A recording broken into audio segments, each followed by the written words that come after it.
Promotional consideration provided by Rockland Trust.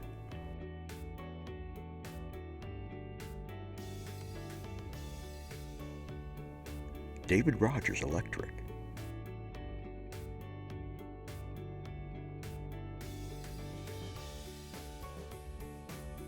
M. Duffany Builders.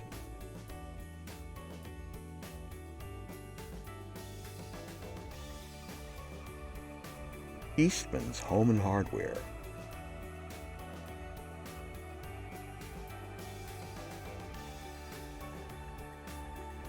Crane Appliance.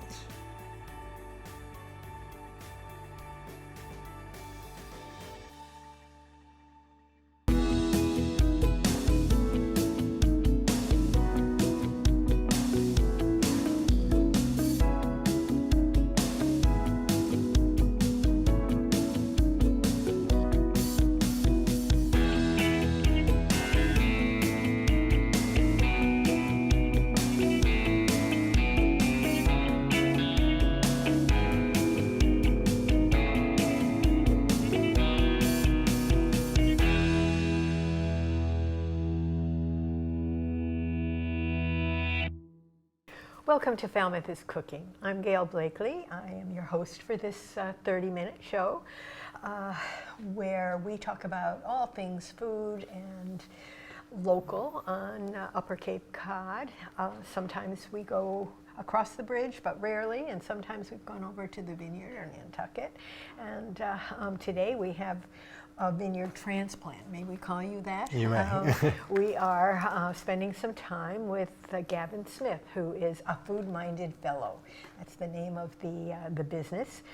Private chef, personal chef, open to talking with people about how to enjoy food, how to make the most out of all of our local stuff. Absolutely. And we had you at Highfield a while back.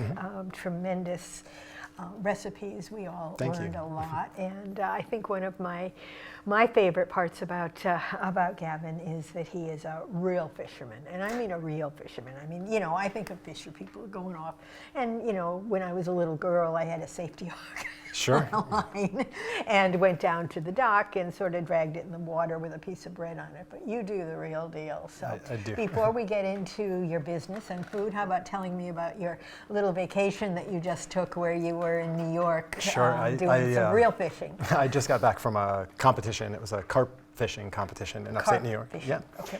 Which isn't something I've generally fished for very much, but I met a gentleman.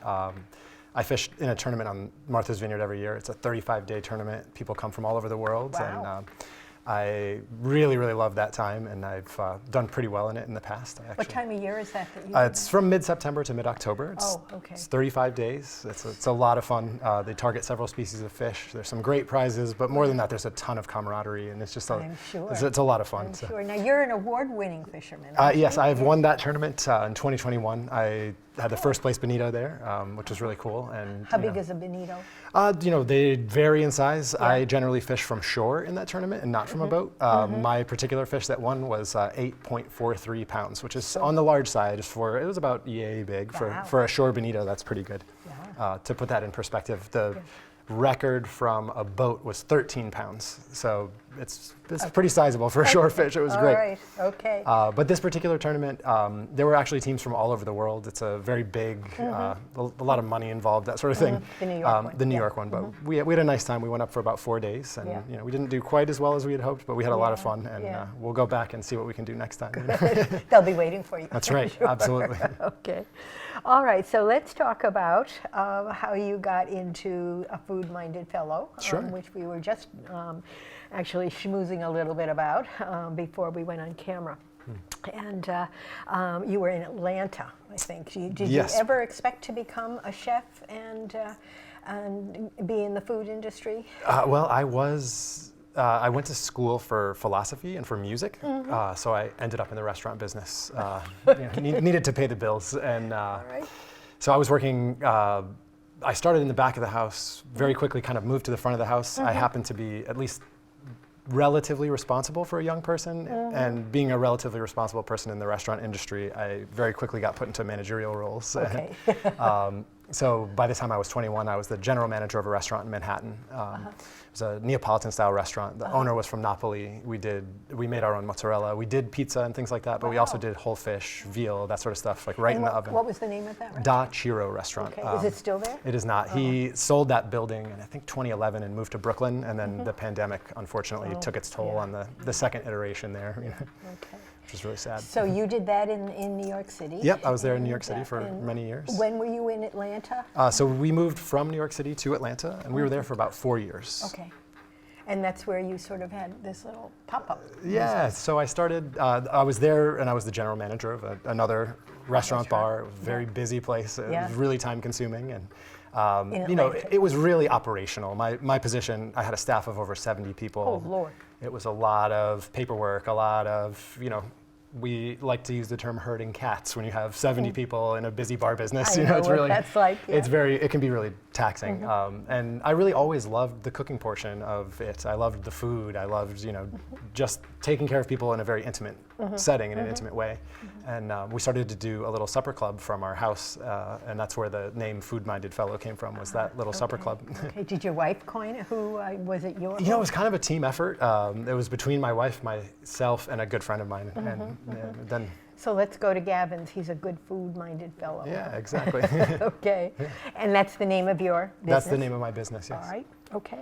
And let's talk, if we could, briefly about what's the difference between private chef, personal chef, for our viewers? Sure. Because people don't always understand that. Sure. I think by definition, a personal chef is someone that comes to cook for various families, whereas a private chef is someone who works specifically for one family or one group. Okay. I think most people don't understand that distinction, so I try to keep myself out there, especially on the internet, as kind of both, just Both so of that them. Okay. Most times when people are Googling a personal chef, they put the key term private chef in. So I'm findable in either way. So yeah, you can find me. Or, right. And I generally don't do like large catered events. It's more in-home dining based on local ingredients to the best of my ability, and anything I can get locally. I'm happy to make somebody something that isn't from here if that's what they really want. Yeah. But I really try to. Yeah. I try to connect people with the place that they're visiting. Cape Cod, Martha's Vineyard are very aspirational places, and when people come to visit these places, they really like to be connected to them. Absolutely. So I try to bridge that gap a little bit Absolutely. and really bring something that I care for to the table. Yeah.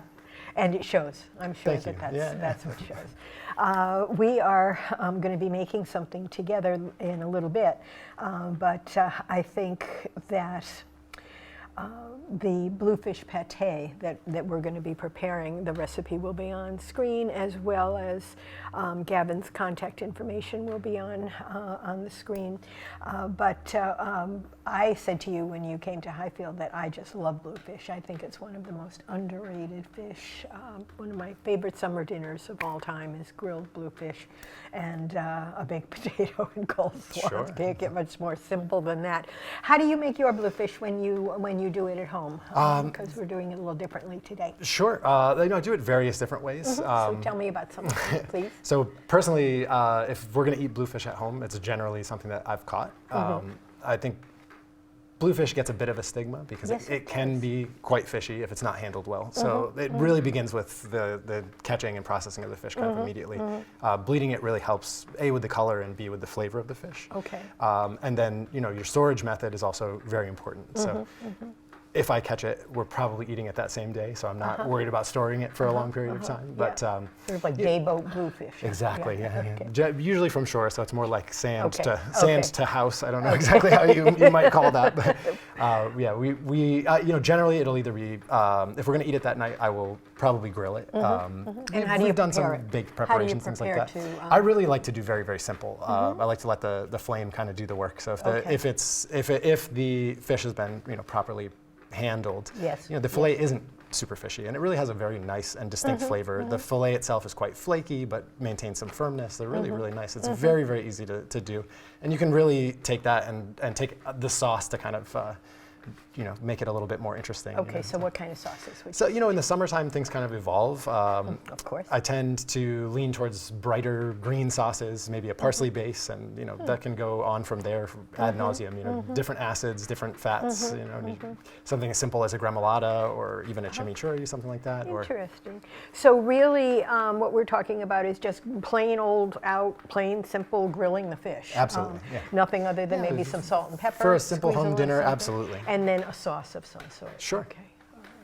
All right. How about chowder? Does bluefish make a good chowder? I think it makes a fantastic chowder. Really? And I really like to use the smoked bluefish in the chowder. I think it adds kind of some of that smoky flavor. Like a thin and hattie sort of. Sure, and you can kind of omit the bacon element if you're using the smoked bluefish and really make it a true fish chowder. So would you do both fresh bluefish or flash frozen or whatever and smoked, or would you do only smoked? Both. I would use a little bit of both. I think if you use too much smoked, I think it could really overwhelm the flavor of everything. Be a little too smoky, because smoked bluefish is very strong. It can be, yes, certainly. And bluefish itself is very strong, but that's also why I think it takes so well to smoking, because absolutely. it can stand up to it. And it certainly does, and it stays very firm if you cure it, which is really nice. Good. So from Atlanta to the vineyard. Yeah. And how many years? 3 or 4 in the vineyard? We were on the vineyard for 9.5 years, almost 10 years. Yeah. Wow, that's a long stint. Yeah, it was great. I bet it was. Yeah, we really loved it there. What town did you live in? We were in West Tisbury almost the entire time. Oh. So what kind of dishes were you most proud of on the vineyard? Certainly some of the farm to table, that kind of stuff. And then what are you hope to bring here in Falmouth? Because we were talking a little bit about farming Falmouth. Right. And those folks have already been on this program, so you're a follow-up to that. So Sure. what'd you do there that you then are bringing here? Sure. Generally, I make unique menus for all of my clients. Oh, They're okay, good. based completely seasonally. It's based on what's available, and it's based on what their likes, dislikes, and any food aversions or allergies are. So, whereas a restaurant really gets pigeonholed by a specific dish that they do really well. Yes, yes. And those cooks, after many years, are very tired of making that same dish. I yes. really try to stay away from that. And I try to really tailor each menu based on a number of questions, kind of what are your food allergies, appetizers, desserts, that sort of thing. But also really importantly, kind of what are the proteins you're looking for, and then what's your favorite style of cooking? And then I'll use that as kind of a jumping off point to think about, okay, in July, we're gonna have these particular vegetables, these particular fish will be in season, and how I can make that work towards other people. So to me, it's more kind of the problem solving and the creation portion of it than a specific dish. Yeah, that's wonderful. That's just great. It's sort of just being able to be as creative as you can within the confines of what your customer wants, and also bringing all that knowledge and experience from the wonderful foods of Martha's Vineyard. Sure, because absolutely. boy, that the farms, all of what the island is very fortunate. There's a huge farming community, and there's a lot of available fresh food, which is really, really nice. And I think that's one of the things that Farming Falmouth is trying to do here in Falmouth, which I'm a heavy supporter of. Yeah. So what are you doing with Farming Falmouth coming up? So I'm going to be doing a couple of dinners with them. I think it's relatively limited in the beginning, and they're going to be doing some larger dinners as they move forward. And where will that venue be? I believe they're doing it at the future farm that they're in the process of purchasing. So they're working to purchase a large farm property to further their mission, which is really cool. Good. So anything I can do to help, I'm very happy to do so. Good. All right. Let's see. One of the things that people often talk about is using, Falmouth's specialties. Obviously, we're a very strong strawberry farming community. And our strawberries are absolutely wonderful. I'm thinking we've already talked about some of the fish. In addition to bluefish, what are some of your favorite local fishes that you look for? Sure. We're coming right up onto fluke season. I think fluke is an awesome fish. It's extremely mild, but it really can take on just about anything. You can do anything from a crudo to a really nice, just very simple baked dish. You can grill it if you're really careful. Yeah. It's How just big? fantastic. They're not very big fish. Flukes, it kind of depends on the fluke itself. They can be rather large. And fluke, they're a flat fish, so they do have the two sides like any flat fish. So there's a darker and a lighter side. They're both absolutely delicious. It's a great local resource, and I think that it's also something that's that is a sustainable resource to eat, which is really nice. Yeah.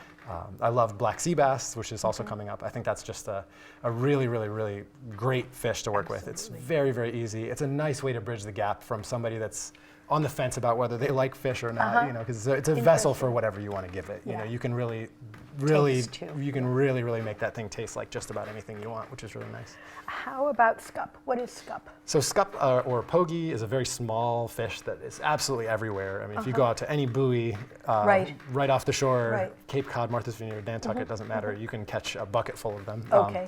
They are delicious. And they're about this big? They can be a little larger. They can be a little smaller. The larger ones are a little bit easier to work with. Probably, yeah. The meat itself is absolutely fantastic. It resembles lobster in terms of flavor, and even it's a really, really nice thing. They're very bony, and they're not often used commercially in restaurants and things like that, just because it's a little difficult to deal with. So bony, yeah. But it's a great resource, and people are very squeamish about fish bones, aren't they? They are, I know. They're extremely delicious, though, and we have done a couple of dinners over on the vineyard where we've kind of tried to highlight underutilized resources, and that's something that we've done in various different ways. Yeah, we've fried it, we've baked it, we've grilled it, we've done all sorts of things with it. Okay. Yeah. So if you're grilling, would you be grilling the fillets of scup, or that's what we did. It was a tremendous amount of work, but that's what we did. That's what we did for that dinner. It was a relatively high-end event, so we tried to go the full mile. Serving the heads and I've even heard of people, deep frying them, and if they're small enough, the bones become quite soft, and you can actually eat the whole thing. I've not tried that myself, but I've heard of that method. So all right. I might have to try it. It actually sounds wonderful. Yeah. I bet it's. When I think of some of the Chinese fish preparations that I've had, the Asian fish, they're just wonderful, and they're this gorgeous little fish all laid out and probably deep fried and slashed and then drizzled with some sort of sauce. I'm thinking of something that I had down in Florida a couple of years ago that was really quite wonderful. Well, you are going to become, I think, a new go-to resource for us whenever we are getting some of us food people here in Falmouth. If we get a gift, my cousin always has scup and always wants me to try it, so I'll have to do that, and I'll just email Gavin and say help. Help. But that would be very good. Sure. All right. Anything else before we take a short break and move to the kitchen? You're busy. You're very busy. So the further in advance that people can contact you, the better, I'm sure. Absolutely. I'm definitely booking up for the summer. I do have some availability this year. And then for the following year, I usually open my books on the first of the year. So I start getting calls about January, but I'm happy to take anyone first come, first serve. Okay. And you are doing a full year business. This is not just a summer. Correct. You're available. Year-round. When you're not fishing, you're in the kitchen. Yep. Okay. All right. We are going to take a break now and see you in a minute. And we'll be making a very special, really interesting bluefish pate. All right. Welcome back. We're still cooking. Falmouth is still cooking. Gavin Smith, food-minded fellow, is joining me today. And he is going to put together a somewhat different bluefish pate than what we normally get when we sit down at a table on Cape Cod or wherever else they make bluefish pates or fish pates. So why don't you tell me, start a little bit with how you came across this dish and how you made it your own. Yeah. From New York City, right? Yeah, kind of. It's a long story, but a good story, I guess. So there was a restaurant in New York, I'm pretty sure it's still there, Spotted Pig, and April Bloomfield is the chef there. She's done some really incredible stuff. Yes, she has. One of the things that was on their menu was a smoked trout pate that had cottage cheese in it. And most of the bluefish pate you find here is really heavy with cream cheese and is often very, very dairy heavy. It's not kind of honoring the fish in the way that I think it should be. Yeah. I was working at 7A Foods, which is a small kind of lunch, breakfast establishment on Martha's Vineyard, helping them do a lot of their prepared foods when I was just first starting out on my little business, and I really wasn't sure how much business I was going to get. Yeah. Fortunately for me, I got very busy very fast and wasn't there very long, but one of the things that their chef, who had also spent a lot of time in New York, and I did, was we did a kind of trout pate based on hers, and then I adapted that into this beautiful bluefish pate, because I just think that this this fish really deserves to be honored, and to just hide it under a ton of dairy is a disservice to it. So this is something that kind of grew from those experiences and has just evolved into something that I think is a really nice offering. Yes. Yeah, I love the idea of the cottage cheese. Yeah. The additional protein, I think it's just, of course I love cottage cheese. Yeah. All right, so we're going to make that, put it in that, and then sample it. But why don't you get delicious. Started and show me how you do this? Sure. Okay. So firstly, today we're using a store-bought piece of smoked bluefish. From the Clam Man? From the Clam Man. I think they're great. One thing I mentioned to you the last time I saw you, and I'd like to just mention to anybody that's going to be purchasing anything from a fish market, is when you walk into a fish market, you don't want to smell fishy smell. Right. And when you walk into that place, it doesn't smell fishy. It's a really great shop. So any fish shop that you go into, you're really looking for something that smells fresh and like food and not fishy. So all that aside, we're basically just going to pick this meat very loosely. So we're not going to shred it. Okay. I like to go right down that bloodline, and generally I try to keep any silver skin out, and I will take just the darkest pieces out. Not because they don't taste good, just because it's kind of visually unappealing to folks that are just learning to love bluefish. Okay. Okay. True bluefish aficionados would be You fine. can add it all Okay. right in there. Okay. And the only thing I'm really looking for here is to make sure that I'm taking out any large bones that might be left, and a very loose shred, because we want that fish again to shine through in our final dish. Do you smoke fish yourself? I sure do. Yeah, I would think that with all the fishing that you do, you have a lot of different ways to prepare it. I do, yeah. I have a big green egg at home, which is a Japanese green egg. Kamado style grill. I'm familiar with that. I love it very, very much. They're quite expensive though, and Yes. you can find yourself a smoker for a lot less money Yes. if you're just looking to do some smoking stuff. But you do so much more. That's right. I really love it. It also Justified. you can make pizza, you can grill, you can smoke. It's a really neat cooker.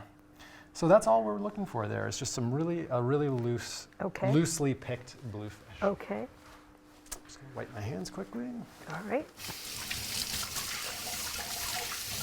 You can smell it already. I'm back to my usual, what do I usually say? If we could only have smell-o-vision, That's right. you guys would be able to get a sense of this. And it's not terribly strong, which is why I like the way they do it. Absolutely. They do a really nice job. If you were to purchase from a store, that's a great resource for you. Okay. All right. So what Shall I we like- move this over here? Will that make it easier for you to? Absolutely. So what I like to do is add the lemon juice next so that it gets a chance to really touch all of the fish. All right. But I really do want to reserve the zest. Okay.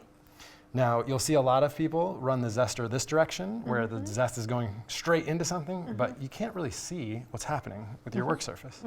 So I like to hold it in my non-dominant hand, and then use my dominant hand to just peel the actual zest. Now, we really don't want the pith if we can avoid it. Stuff. The white stuff is the pith. Okay. It can be just a little bitter. It isn't bad for you, but it can definitely change the flavor profile. So the first thing I'm going to do is just save all the zest and just reserve it for a moment, because we'll add it back in later. Because you're going to squeeze the lemon. I'm going to squeeze. And there's nothing worse than reading your recipe and saying, oh, I squeezed my lemon, cut it in half, and now I need to zest it. Which is possible, but not fun. Terrific, right. All right. Cut this guy right in half there. And then we have this lovely tool here, which you may or may not have at home. If you don't, you can squeeze it into a little strainer, or you can squeeze it right into your hand to try to catch some of the seeds. That way you're not going back in to pick those out later. Now, one thing to remember is that not all lemons have the same amount of juice in them. That's true. Some are really, really dry, and in that case, you might need a little extra. Okay. Some are extraordinarily juicy, and you might want to start with half, and then after you taste, add a little more. Okay. This one is quite bountiful, so I'm going to start with half. Okay. Yeah, I would say that was a couple tablespoons, At wouldn't you? least, I'd say that's about 2 tablespoons there. So we're gonna start there. If we want it to have a little more acid when we're done, we can always add it, but it's something we really are gonna have a hard time taking away. Okay. Next up, we're gonna do some capers. The capers really add a nice little salty flavor to it. There's just a little burst of nice brine that goes really well with that seafood flavor.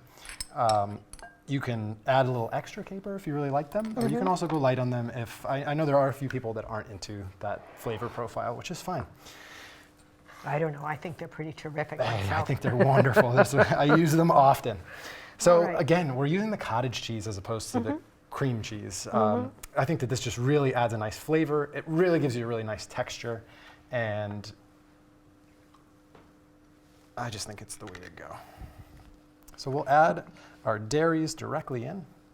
Now, could you use creme fraiche Absolutely. instead? Okay. Absolutely. Instead of sour cream? Yeah, absolutely. And it would be just a little fresher. The sour cream does have a sour flavor. Yeah, absolutely. Which I think, again, really holds up with that smoky flavor, that deep smoky flavor. It really adds nicely. That looks just beautiful, just like it is. We're really getting there. I generally don't add salt until I've tasted because we've added those capers, but a touch of pepper is really nice. I'm going to grab us a couple forks for tasting. Surely. Now, I mix chives both into it as well as using the chives as a little bit of a garnish on top. Now, whenever I'm chopping chives, I try to get them in a bundle, and I try to get them as flat as possible. Okay.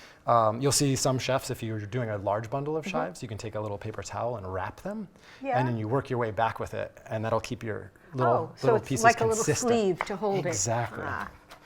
So for this purpose, we just have a few chives, and we don't necessarily need to get that fancy. Always watch your thumb when you're cutting anything. This thumb is important. You want to keep it. Yeah. So keep it tucked.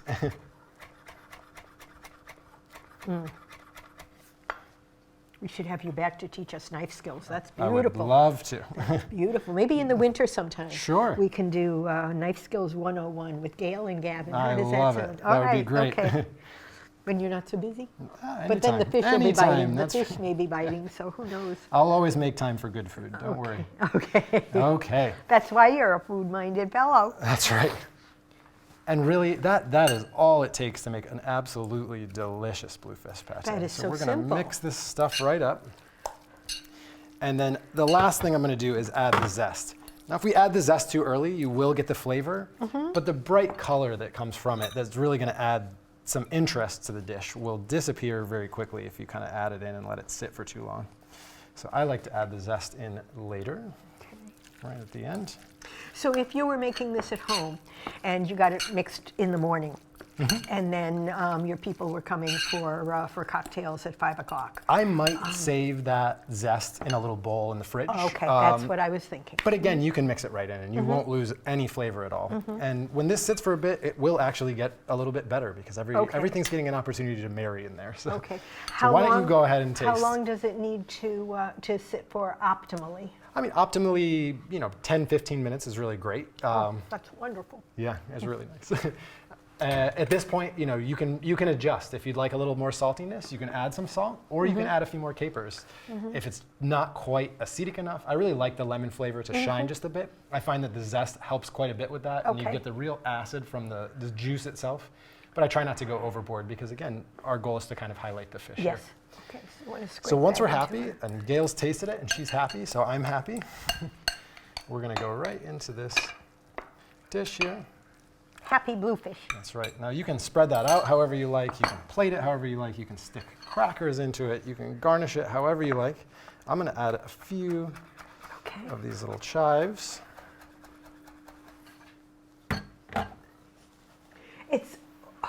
I'm always impressed with the simplest of food. Absolutely. The simplest of combinations can just be. It's very easy to go overboard. And I sure think is. every chef has had their moment where you get into these really complicated processes or molecular gastronomy or any of these number of things. And you realize that the more you process things, the weirder they get sometimes, or odd flavors begin to build with the chemical processes that it takes to do some of these like molecular gastronomy things.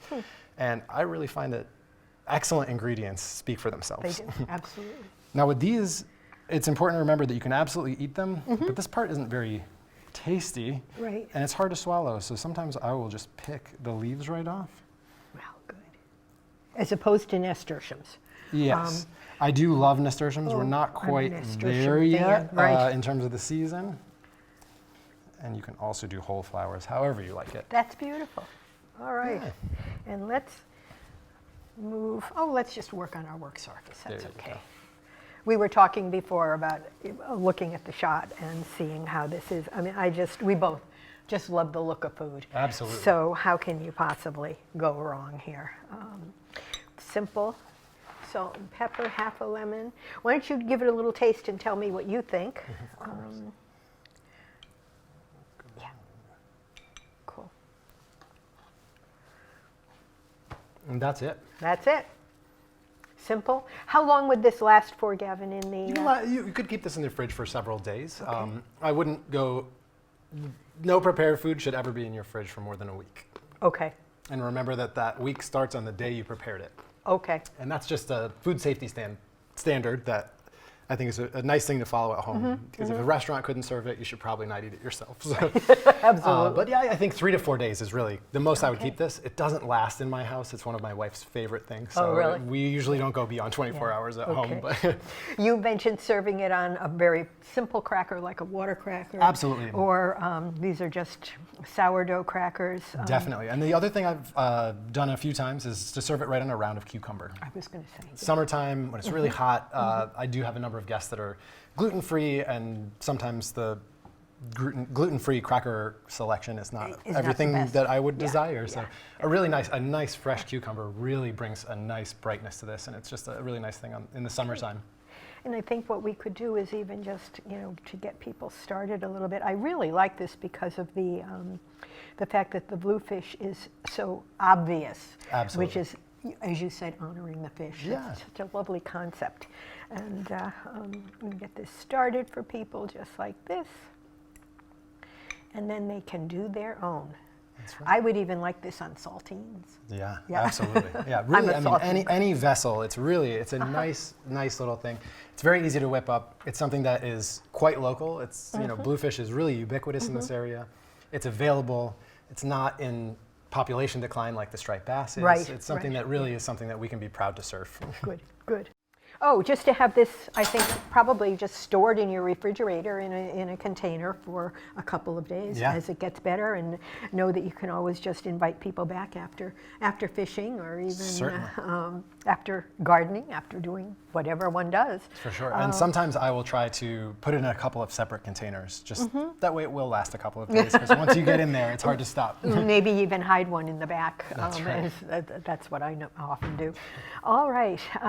Food-minded fellow, Gavin Smith, thank you so much. This Thank you was for having me. fun. I think we have an idea for a follow-up at some point, and I think that you are going to have a lot of very busy times ahead. I appreciate that very much. Thank you for coming. It's my pleasure. Okay. See you next time. Falmouth is still cooking.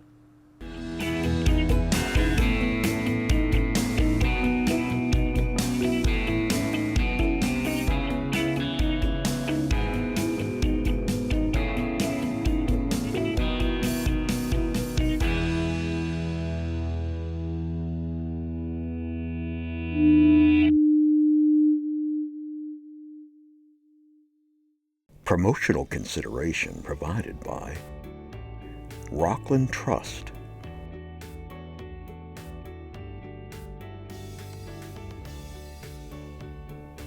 David Rogers Electric,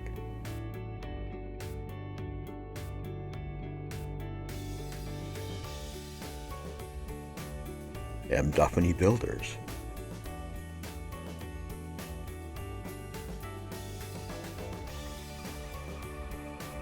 Eastman's Home and Hardware,